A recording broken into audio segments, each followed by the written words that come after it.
pessoal tem essa coisa, né, um pouco de confusão. Da onde que Hã. sai o anticristo? Quem é o anticristo? Eu costumo falar: "Pessoal, quando chegar o tempo de saber quem o é, talvez não saberemos, se não estivermos aqui nesse período, né, talvez ainda o saberemos". E o grande problema que nós vemos hoje na internet, Natan, um exemplo, é porque toda hora surge, obviamente surgiram vários anticristos ao longo da história, só que a Bíblia diz que terá o anticristo. E dentro desse o anticristo, as pessoas ficam apontando que fulano é anticristo. Por exemplo, já foi o Obama, já foi agora é o Trump, já foi o Jared, agora é do Elon Musk, Macron e tudo mais. Eu costumo dizer pra galera, calma que, de acordo com a Bíblia, no fim dos tempos, é um que vai receber esse título, de o homem do pecado, né? E dentro disso, eu sempre trago aqui, pessoal, Natan, esse contexto em relação à sucessão de impérios, né, que houve no período histórico, que é pelo menos a vertente que nós temos da composição histórica da onde viria o anticristo. Um exemplo, Daniel 2, a gente vê aqui a estátua de Daniel 2 aqui na lateral, né? E quando Daniel vê no capítulo 7, Deus revela para ele no capítulo 7 a mesma coisa que ele está vendo aqui dos metais, só que agora Deus dá vida através dos animais. Por exemplo, o leão, Império Babilônico, o urso, o Império Medo-Persa, depois o leopardo, Império Grego. Só para o Natan entender um pouquinho aqui da linha que seguimos aqui no canal. Aí, Natan, então, dentro dessa composição, Império Babilônico, Média-Pérsia, Império Grego, que é leão, urso, leopardo, nós vemos que Deus conservou tanto a ideologia desses impérios, tudo que eles fizeram, e também os territórios que os impérios tomaram ao longo do período histórico, que é Turquia, Síria, Iraque, Irã, Judá e Egito. Que é por isso que, e as ideologias também, pena de morte, lembra que Nabucodonosor fez um decreto de lei em que aquele que não adorasse a imagem do império, a imagem da besta, né, conhecendo os dias de hoje, seria jogado na fornalha. Posteriormente também no Império Medo-Persa, lançando o decreto da lei dos Medos e dos Persas, justamente o rei Dario ali, enganado até mesmo pelos sábios adivinhos invejosos de Daniel ali, lança a lei dos Medos e dos Persas, que era uma lei irrevogável, e aí Daniel é pegorando, e aí ele é jogado na cova dos leões. Então, essas ideologias, Deus está nos mostrando que será presente nos últimos tempos com a besta do Apocalipse 13, porque é justamente o que João vê, um exemplo. No Apocalipse 13, João vê uma besta que tem pé de urso, ou seja, Império Medo-Persa, semelhante a leopardo, agiria semelhante ao Império Grego e boca de leão. Vem instituindo, então, uma falsa paz com seus 3 pilares: único governo, única moeda e única religião. Aí eu costumo dizer, pessoal, entendeu o que é que eu desenho para vocês, né? E os E territórios que os impérios tomaram no passado e que provavelmente vai fazer parte do governo do anticristo no seu epicentro do governo do anticristo, foram esses territórios: Grécia, né, Turquia, Síria, Iraque, Irã, Judá, Egito. Né? Essas localidades, com Israel sendo o centro de tudo, provavelmente o que Deus está me mostrando é que isso volta a se repetir durante o período da grande tribulação. Que não é à toa que a quinta taça é derramada no trono de Satanás, que de acordo com a igreja de Pérgamo fica lá na Ásia Menor, o rio Eufrates na sexta taça é derramado sobre o rio Eufrates para ele se secar, ou seja, Deus me deu epicentros e pontos geográficos de tudo isso. Natan, qual dificuldade que você enxerga hoje dentro dessa composição? Porque aí eu sempre cito o pessoal que é justamente a representação do islamismo, a base do Apocalipse 13, essa junção do Islã, obviamente, aí pode misturar depois com o comunismo chinês ou com qualquer outra vertente maligna que esteja surgindo nos últimos tempos, mas basicamente o que Deus nos reservou é que os inimigos de Israel sempre foram os mesmos povos, que depois nós vemos aqui um pouquinho nessa questão étnica, que eu também tenho um gráfico aqui, mas é justamente essa visão que nós temos centralizada na Bíblia, que os inimigos de Deus, as histórias bíblicas sempre acontecem nesses territórios. E nos últimos tempos a galera fica jogando para a Europa, para a América, joga para a Lua, para Marte, sei lá, para tudo que é lugar, menos para aquilo que a Bíblia diz e que está explícito nos dias de hoje. Inclusive, quando nós vemos agora o Irã entrando no cenário profético, escatológico, guerreando contra Israel por procuração. Diga aí, Natan, um pouquinho desse conteúdo histórico para a gente, essa convicção que nós temos desse entendimento profético de que o Islã estará sob a grande tribulação, governando o ah, mundo, no caso. Tiago, eu acho que essa passagem que você citou, né, de Daniel capítulo 2 é realmente uma passagem chave e concatena diretamente com Apocalipse capítulo 13, como você fez, né? Eu acho que isso aí é essencial. Eu não sei se todo mundo entende, né? Eu vi que você tem uma noção muito clara e você pensa muito parecido comigo, mas tem muita gente que lê muito, cita muito Daniel 2, mas parece não perceber esses detalhes, né, que são cruciais, como, por exemplo, o fato de que essa estátua represente a sucessão de impérios mundanos anti-Deus, né? E, claro, anticristãos, que estarão na Terra até o tempo do fim. Pelo menos o fim dessa época da humanidade, antes de começar o milênio, né? Antes de começar o reino de Cristo. Mas, curiosamente, a estátua do Sonho de Nabucodonosor, ela não define claramente qual é esse império que é representado pelas pernas de ferro.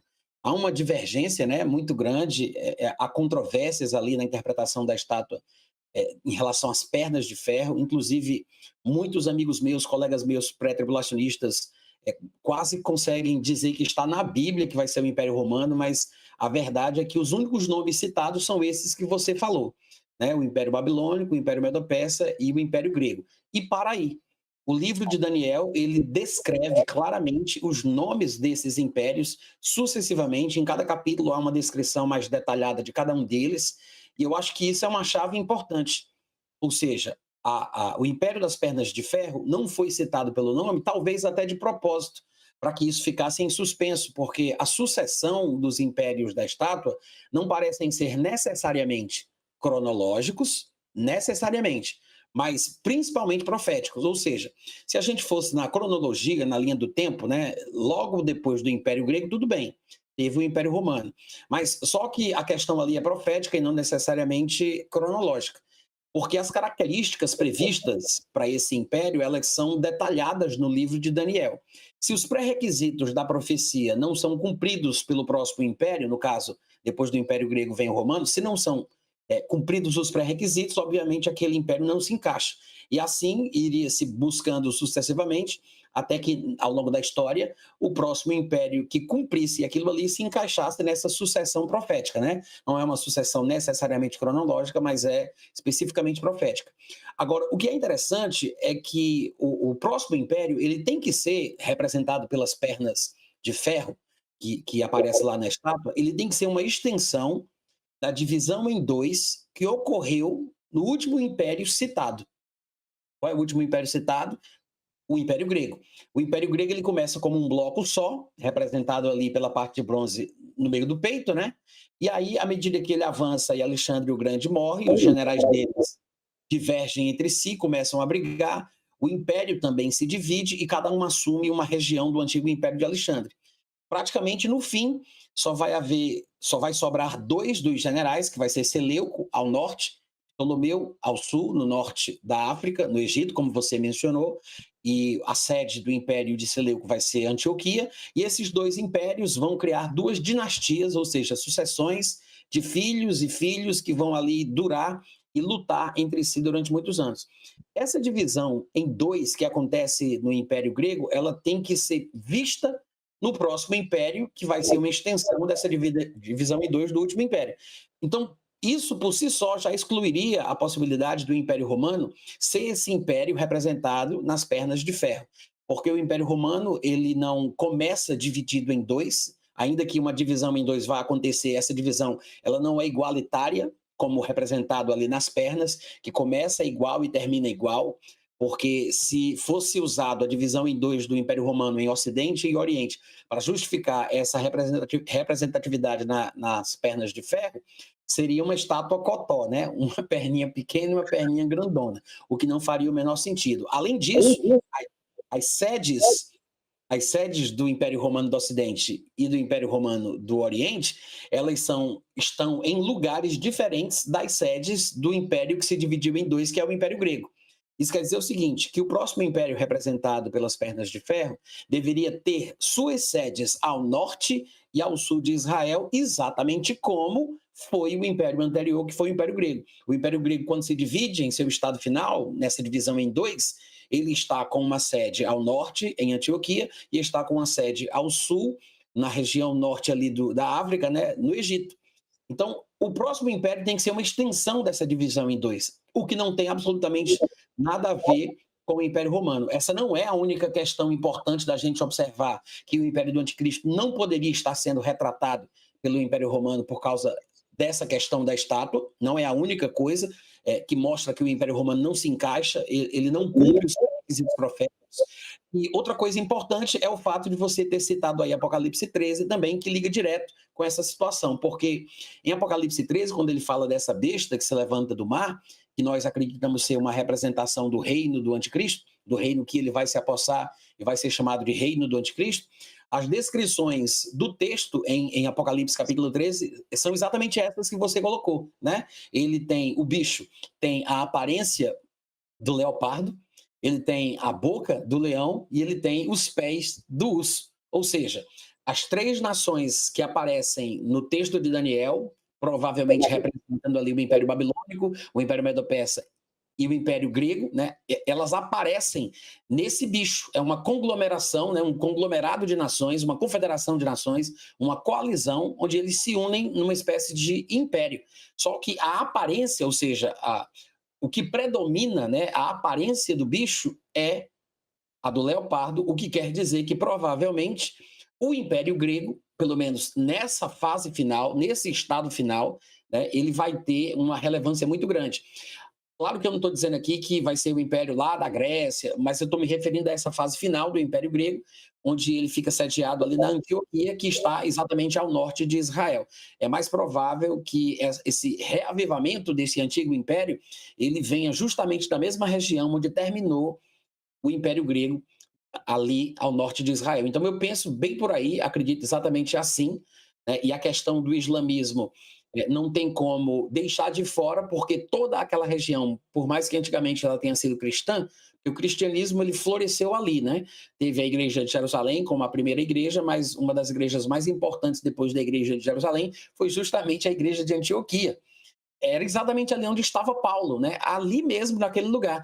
E todo ao redor daquela região foi cristianizada. Porém, quando o Islã ele foi tomando posse daquelas regiões, ele foi entrando, é como um câncer, né? Ele vai deteriorando, corrompendo, destruindo. Ele destrói a cultura, destrói a língua, destrói as religiões, ele destrói absolutamente tudo, diferentemente do que fazia o Império Romano. Outra característica profeta prevista no livro de Daniel, que não se encaixa com o Império Romano. O Império Romano nunca foi de destruir língua, cultura, edificações, impérios passados, tanto que na época do Império Romano a língua falada era do Império anterior. Jesus ele foi oferecido ou apresentado no templo judeu que estava de pé, e em vez de ser destruído, ele tinha sido ampliado por Herodes, né, que era o representante do Império Romano. Então, na verdade, o Império Romano ele não destruía as culturas, as línguas, as riquezas, as religiões dos povos. Ele incorporava, né? Mas o islamismo, que você mencionou aí muito bem, ele tem essa característica cancerígena, né? De corroer, de destruir, de, como diz Daniel, de pisar aos pés os impérios anteriores e transformá-los em pó. Essa é a característica profética prevista em Daniel, que vai ser representado pela parte de ferro daquela estátua do som de Nabucodonosor. Então, eu estou com você 100% nisso aí. Acredito que o anticristo, muito provavelmente, quando ele passar pela cerimônia de posse e ele assumir esse reino que a gente chama de reino do anticristo, ele vai estar com a sua sede, naquele momento, ao norte de Israel, provavelmente no mesmo lugar onde se encontrava a sede do Império Seleucida, que é uma das divisões em dois do estado final do Império Grego. Penso igual.